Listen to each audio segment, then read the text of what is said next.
एक महान योद्धा जिनका जन्म 1166 ईस्वी में माता कर्पूरी देवी की कोख से हुआ, जिनकी प्रतिमा आज भी धनुष पर प्रत्यंचा चढ़ाए 4 बास 24 गज दोहे की याद दिलाती हो, जो मात्र 26 वर्ष की आयु में वीरगति को प्राप्त हो गया हो, ऐसे वीर योद्धा पृथ्वीराज चौहान जी की जन्म जयंती पर मैं स्वर्णिम अक्षरों से लिखे इतिहास को आप सभी के सम्मुख रखने जा रहा हूँ। मित्रों, जब बालक पृथ्वीराज बड़े हुए उस समय भारत छोटे छोटे राजे रजवाड़ों में बटा हुआ था। ये राजे रजवाड़े आपस में लड़ते मरते रहते थे। भारत को एक रखने की केंद्रीय शक्ति का अभाव था। मध्य एशिया, अफगानिस्तान से लुटेरे आते थे, लूटमार करते और वापस चले जाते थे। ऐसे में पिता सोमेश्वर की मृत्यु के पश्चात 11 वर्ष की आयु में अजमेर के अंदर पृथ्वीराज चौहान का राज्याभिषेक होता है और उन्हें राजगद्दी पर बैठाया जाता है। एक वीर महान योद्धा पृथ्वीराज चौहान, जिन्हें अनेक लोग मानते हैं कि वो दिल्ली की गद्दी पर बैठने वाले अंतिम हिंदू शासक थे। और मित्रों, राजस्थान की राजनीतिक मूल्यों की परंपरा में एक परंपरा रही है कि राजगद्दी को कभी भी खाली नहीं छोड़ा जाता। तो जो भी बड़ा राजकुमार होता है, जिसे पाटवी राजकुमार कहा जाता है, उसे राजगद्दी पर बैठा दिया जाता है। बालक पृथ्वीराज जिस राज्य की गद्दी पर बैठे थे वो राजस्थान का सबसे बड़ा राज्य था, जिसे शाकंभरी राज्य भी कहा जाता था। चौहानों के जो शासक थे वो वहीं से अपना राज्य करते थे। अजयमेरू, जिसे आज हम अजमेर कहते हैं, वो उस समय शाकंभरी राज्य की राजधानी हुआ करती थी। 11 वर्ष के वीर बालक पृथ्वीराज चौहान से उस समय इतने बड़े साम्राज्य का शासन चलाना इतना आसान नहीं था। तो कई इतिहासकारों का मानना है कि उस समय जो माता कर्पूरी थी, पृथ्वीराज चौहान के राज्याभिषेक के समय वो ही राजकाज चलाती थी। यहाँ राज्याभिषेक को लेकर भी एक विवाद है कि पृथ्वीराज चौहान का जो राज्याभिषेक था वो केवल अजमेर में ही हुआ या फिर वो दिल्ली में भी हुआ था। तो इसको लेकर के पृथ्वीराज रासो एक कहानी बताती है। पृथ्वीराज रासो में चंद्रबरदाई लिखते हैं कि राजा अनंगपाल ही दिल्ली के शासक थे और दिल्ली के शासक राजा अनंगपाल का एक पत्र अजमेर में आता है, जिसमें लिखा था कि मैं आपके कुलदीपक को अपना कुलदीपक बनाना चाहता हूँ। मैं चाहता हूँ कि सम्राट पृथ्वीराज चौहान दिल्ली के सम्राट बने अजमेर के साथ साथ, और मैं बद्रीनाथ वास करना चाहता हूँ। मैं ये भी अच्छे तरीके से जानता हूँ कि पृथ्वीराज मुझसे बेहतर तरीके से दिल्ली का शासन चलाएंगे और अपनी बेटी के पुत्र होने के नाते ये मेरा स्वाभाविक अधिकार भी बनता है। लेकिन मित्रों, अधिकतर इतिहासकार इस कहानी को, जो कि पृथ्वीराज रासो के अंदर लिखी हुई है, इसे सही नहीं मानते। वो कहते हैं कि 1151 ईस्वी में ही पृथ्वीराज चौहान के दादा विग्रहराज चतुर्थ ने दिल्ली पर कब्जा कर लिया था। लेकिन वो जो शासन था वो अजमेर से ही चलाते थे। ऐसे में हम कह सकते हैं कि पृथ्वीराज चौहान को जो दिल्ली का शासन था वो विरासत में मिला था। मित्रों, जब बालक पृथ्वीराज चौहान का जन्म हुआ, जिस इतिहास के खंड में उनका जन्म हुआ, राजस्थान में उनका राज्याभिषेक हुआ, वो समय बिखराव का समय था, मुस्लिम आक्रांताओं की लूट का समय था, आपस में फूट का समय था। आपने ये पढ़ा भी होगा और सुना भी होगा कि 11वीं शताब्दी में महमूद गजनवी, जो कि मथुरा, वृंदावन जैसे तीर्थ स्थलों पर भी आक्रमण करते थे, उन्होंने 1025 में सोमनाथ मंदिर पर आक्रमण किया और कहते हैं कि सोमनाथ मंदिर से इतनी धन संपदा लूट के वो अफगानिस्तान ले गया कि एक ऊंट गुजरात के उस सोमनाथ मंदिर में लद रहा था और एक ऊंट अफगानिस्तान के अंदर उतर रहा था। इतनी लंबी लाइन थी जिसमें सोना, चांदी, तांबा व बहुमूल्य धातुएं गुजरात के उस सोमनाथ मंदिर से लूट करके मोहम्मद गजनवी लेके गया। उसकी मृत्यु के पश्चात जो भी शासक आए, जो भी उसके उत्तराधिकारी आए, उन्होंने भी इसी प्रकार से लूटमार की। लेकिन 11वीं शताब्दी में उसका उत्तराधिकारी साबित हुआ मोहम्मद गोरी, जो गौर से चल के आया और उसने भारत के ऊपर आक्रमण किया गुजरात से। लेकिन उस समय गुजरात के एक महान शासक थे जिनका नाम था भीमदेव सोलंकी। भीमदेव सोलंकी ने डटकर उसका सामना किया और उसको गुजरात में मात दे दी। लेकिन कहा जाता है कि मोहम्मद गोरी ने फिर भी पंजाब पर अपना अधिकार कर लिया। तो हम कह सकते हैं कि इस समय पंजाब तुर्कों के अधीन था। उस समय जो भारत था छोटे छोटे टुकड़ों में बटा हुआ था। आपस में उत्तर भारत के जो राज्य थे वो लड़ते रहते थे, चाहे वो कन्नौज के गढ़वाल हो और चाहे वो कलचुरी हो, चाहे वो परमार वंश के लोग हों, सभी आपस में लड़ते भिड़ते रहते थे। इसी दौरान हम ये कह भी सकते हैं कि भारत भले ही सांस्कृतिक दृष्टि से एक हो, लेकिन वो आर्थिक दृष्टि से और राजनीतिक दृष्टि से एक नहीं था, क्योंकि राजाओं के बीच में आपस में फूट थी। और ऐसे में ही पृथ्वीराज, जो कि 11 वर्ष की आयु में जिनका राज्याभिषेक हुआ था, वो अपनी विजय अभियान को बहुत ही तेज गति के साथ चलाते हैं। अपने चचेरे भाई जो कि विद्रोह करते हैं नागार्जुन, उनको आज के गुड़गांव के अंदर हरा देते हैं। उसके बाद वो चंदेलों को हराते हैं, जिसमें आला और उदल को वो हरा देते हैं। इसी इतिहास के क्रम में पृथ्वीराज चौहान की ख्याति बहुत दूर दूर तक फैली होती है। और जो मोहम्मद गौरी गुजरात के अंदर, जिसे पहले वल्लभी कहते थे, वहाँ जब वो भीमदेव सोलंकी से हारा था तो अपनी शक्ति को वो उस समय बढ़ा रहा था वो, और उसे ये भी पता था कि गुजरात से आक्रमण करना इस समय ठीक नहीं रहेगा, तो वो अपनी शक्ति को बढ़ा रहा था। और 1186 ईस्वी तक वो पृथ्वीराज चौहान को चुनौती देने के लिए तैयार हो चुका था। लेकिन प्रश्न ये था कि कब, कैसे और कहाँ। इसी दौरान एक महत्वपूर्ण घटना पृथ्वीराज चौहान जी के इतिहास में बहुत ही चर्चित है, सुनने को मिलती है, जिसका संबंध है कन्नौज से, जिसके शासक वहाँ के गढ़वाल वंश के थे। और वहाँ का जो शासक था, जो राजा था, वो था जयचंद। और उस जयचंद की एक पुत्री थी जिसका नाम था संयोगिता। संयोगिता की खूबसूरती के, उसकी सुंदरता के चर्चे पूरे हिंदुस्तान में उस समय फैले हुए थे। पृथ्वीराज चौहान की वीरता, उसके विजय अभियान के चर्चे भी पूरे हिंदुस्तान में थे। और संयोगिता ये चाहती थी कि ऐसा वीर योद्धा ही मेरा पति बने। और जब उसकी सखियां उसे ये बोलती थी कि आपके पिताजी तो इससे सहमत नहीं होंगे, क्योंकि वो तो पृथ्वीराज चौहान के एक कट्टर दुश्मन हैं, तो वो कहती थी कि जिस दिल में, जिस हृदय में पृथ्वीराज चौहान का वास हो, वहाँ पर फिर डर नहीं लगता।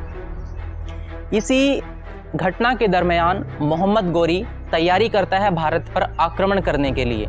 और वो सरहिंद को पार करता हुआ, जो कि पृथ्वीराज चौहान की पश्चिमी सीमा लगती थी, वो भारत के अंदर प्रवेश करना चाहता है। लेकिन पृथ्वीराज अपनी पूरी तैयारी के साथ तराइन के युद्ध में उतरते हैं, जिसे हम तराइन का पहला युद्ध कहते हैं, जो कि 1191 ईस्वी में हुआ था। उस तराइन के मैदान के अंदर दोनों और सेनाएं सज जाती हैं, एक और पृथ्वीराज की तो दूसरी ओर मोहम्मद गौरी की। और पूरा ही घमासान युद्ध होता है, जिसमें मोहम्मद गौरी की हार होती है। मोहम्मद गौरी अपनी सेना के साथ वहाँ से दौड़ जाता है, लेकिन पृथ्वीराज उस समय मोहम्मद गौरी को पकड़ लेते हैं। और जब मोहम्मद गौरी उनसे क्षमा मांगता है तो उसको छोड़ भी देते हैं। वो उनके सैनिकों पर आक्रमण नहीं करते, उनको मारते नहीं। वो कहते हैं कि जिस दुश्मन ने पीठ दिखा दी है उसे अब मारना नहीं चाहिए, ये हमारी वीरता के खिलाफ है। इस समय आप यहाँ देखेंगे कि पृथ्वीराज चौहान किस प्रकार से सांस्कृतिक मूल्यों के संवाहक यहाँ पर साबित होते हैं। लेकिन क्या कूटनीतिक दृष्टि से पृथ्वीराज चौहान ने ये जो किया वो ठीक किया? क्या इतिहास के दृष्टिकोण से हम देखें और भारत के लिए देखें, हिंदुस्तान के लिए देखें, तो क्या ये पृथ्वीराज चौहान ने ठीक किया था? इसी बीच जब पृथ्वीराज चौहान तराइन के प्रथम विश्व युद्ध में जीत जाते हैं, उनकी ख्याति पूरे हिंदुस्तान में और अधिक फैल जाती है। वो सूर्य की भांति चमकना शुरू हो जाते हैं। तो इसी दौरान कन्नौज के राजा जयचंद ने अपने दरबार में अपनी पुत्री के विवाह को लेकर के स्वयंवर रचा। जिस स्वयंवर ने उसने हिंदुस्तान के बड़े बड़े राजा महाराजाओं को आमंत्रित किया, उनको निमंत्रण भेजा, लेकिन उन्होंने पृथ्वीराज को निमंत्रण नहीं भेजा।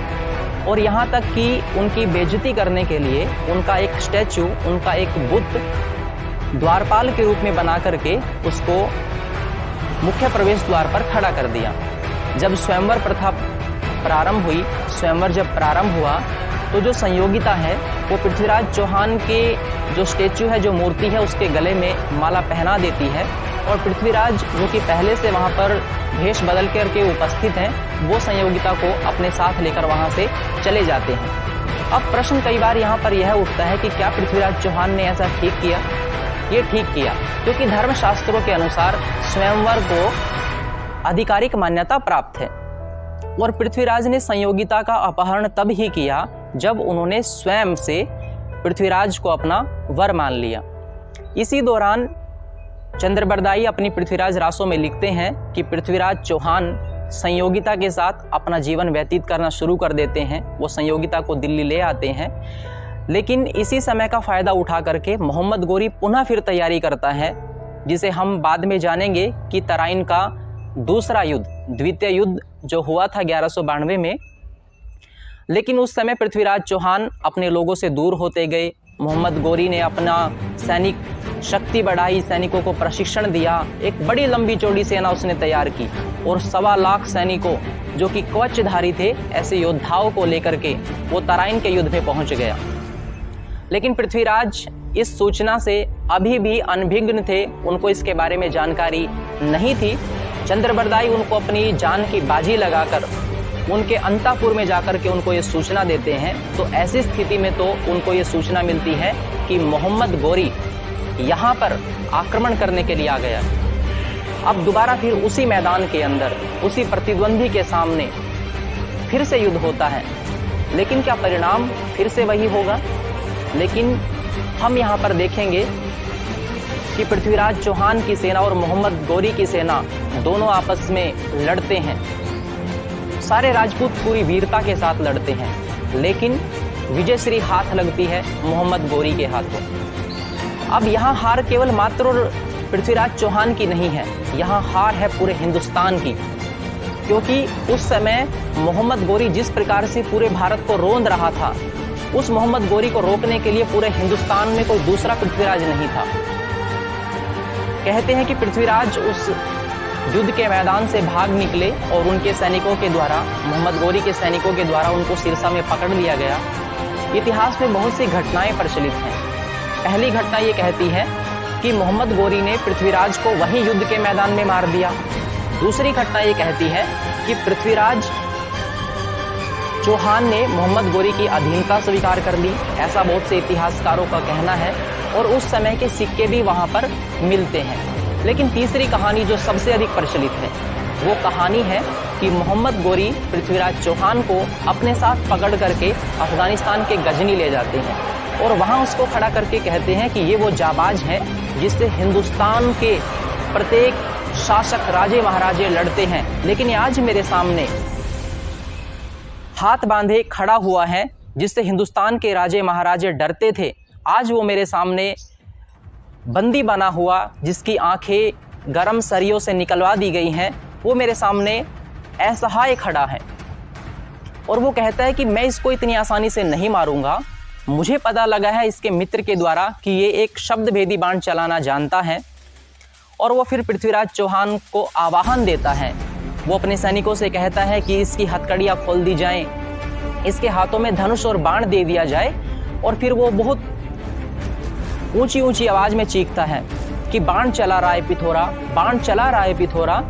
तो ऐसे में पृथ्वीराज चौहान को निर्देश दिया जाता है उसके मित्र के द्वारा, जो कि उनके परम मित्र आदि कवि पृथ्वीराज रासों के लेखक चंद्रबरदाई हैं। वो कहते हैं कि 4 बांस 24 गज अंगुल अष्ट प्रमाण, ताही पर सुल्तान है मत चूको चौहान। कहते हैं कि एक बांस 24 फीट का होता है, उसके ऊपर 4 बांस 24 गज, उसके ऊपर अष्ट अंगुल और उसके ऊपर सुल्तान है। तो पृथ्वीराज चौहान आप चूकना मत। और जैसे ही मोहम्मद गोरी फिर से आवाज़ लगाता है कि बाण चला राय पिथोरा, तो वो राय पिथोरा अपने धनुष से बाण को चला देता है और वो मोहम्मद गोरी जमीन पर एक कटे हुए वृक्ष की भांति गिर पड़ता है। लेकिन उसी समय चंद्रबरदाई करते क्या हैं? वो अपनी पीठ से कटार निकालते हैं, अपने सम्राट को नतमस्तक होकर के क्षमा मांगते हैं और उनके पेट में छुरा घोंप देते हैं और अपने ही पेट में छुरा घोंप देते हैं।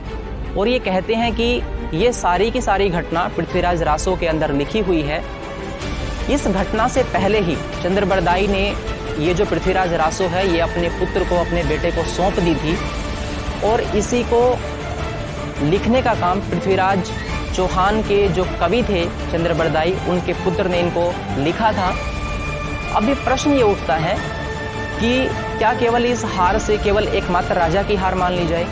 पृथ्वीराज चौहान की हार के बाद पूरे हिंदुस्तान का रास्ता खुला हुआ था विदेशी आक्रांताओं के लिए, चाहे वो मोहम्मद गजनवी हो, गौरी हो, चाहे वो लोधी हो, चाहे वो ऐबक वंश हो, उसके बाद फिर चाहे बाबर हो, चाहे अंग्रेज हो, किस किस प्रकार से इस भारत की दुर्गति इन विदेशी आक्रांताओं ने की। अब प्रश्न ये उठता है कि क्या उस समय के देसी राजे रजवाड़े इकट्ठा होकर के उनका मुकाबला नहीं कर सकते थे? क्या कन्नौज के राजा उस समय उनका साथ नहीं दे सकते थे? क्या उस समय के शासक अपने निजी स्वार्थों से, अपने निजी हितों से उठ करके उस समय पृथ्वीराज चौहान का साथ नहीं दे सकते थे और उस विदेशी आक्रांता को यही मात दे सकते थे? मित्रों, ये प्रश्न आज भी प्रासंगिक है। कहीं ना कहीं जो फूट उस समय के राजपूत शासकों में थी, वो फूट कहीं ना कहीं आज भी हिंदुस्तान में दिखाई देती है, जिस पर हमें विचार करने की आवश्यकता है। और आज हमें पृथ्वीराज चौहान जी की जयंती से ये सीख भी लेनी चाहिए कि जो घटना इतिहास में हुई है, उस घटना की पुनरावृत्ति दोबारा ना हो।